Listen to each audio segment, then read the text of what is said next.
Today, I'm going to show you how to add notes to a PowerPoint presentation in a simple step-by-step way. If you've ever struggled to remember key talking points while presenting, this feature is going to make your life so much easier. First, open your PowerPoint presentation and select the slide where you want to add notes. At the bottom of the screen, you'll see a small area labeled Click to Add Notes. If you don't see it, look for the Notes button in the toolbar, and that will open the Notes pane. Once the pane is visible, simply click inside the box and type your notes. These notes act as private reminders or talking points for you while presenting. The best part is they won't appear on your actual slides when you present.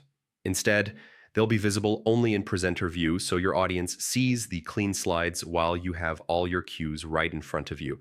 This is incredibly useful for keeping your delivery smooth, staying on track, and avoiding the need to memorize everything word for word. You can also add as much detail as you'd like, bullet points, keywords, or even full sentences, depending on your style of presenting. So the next time you're building a PowerPoint, make sure to use the notes section to boost your confidence and professionalism during presentations. And that's it. Now you know exactly how to add notes in PowerPoint like a pro. If this tutorial helped you, be sure to check out more tips to level up your presentations. Thanks for watching, and I'll see you in the next one.